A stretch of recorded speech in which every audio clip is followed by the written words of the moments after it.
Hello guys, welcome to my channel. In this video I'm going to show you how to make this low calorie date milkshake.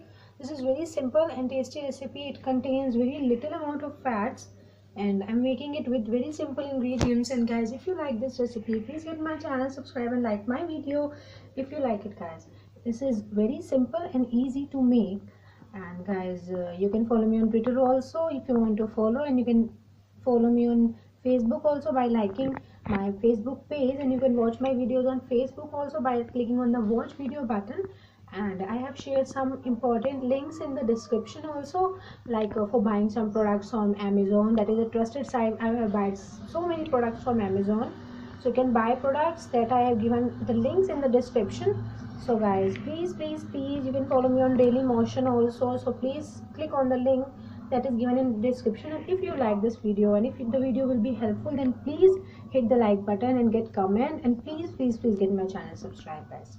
So guys, for making this low calories date milkshake, I have taken the following ingredients. So these are the 3 ingredients that you need to take for making this date milkshake. I have taken some dates. I have de-seeded these dates. I have taken milk and some Hershey's syrup to decorate this milk. So guys, please get my channel, subscribe and like my video if you like it guys. You can follow me on Twitter also, you can like my Facebook page also guys, and watch the video till end because it's very important to see the complete video to make anything.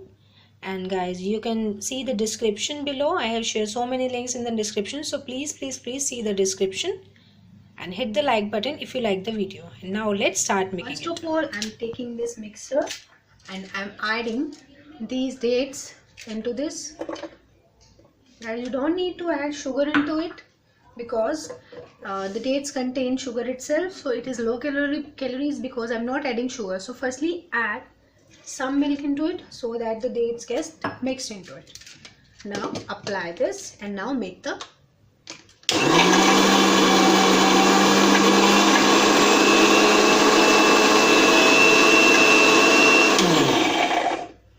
now check all the dates are grated. Now if it is made, now add the remaining milk into it and make the milkshake. Now guys, this low calorie milkshake is ready. The sugar get mixed into it and the dates also get mixed. Now guys, I'm serving it in this bowl, in this glass, and you can add some Hershey's syrup to decorate it, and I'm adding 1 date at the side. Now guys, you can see that this low calorie date milkshake is ready. You can serve it at the morning to your weight loss. So guys, if you like this recipe, please hit my channel, subscribe and like my video if you like it guys. Thanks for watching it.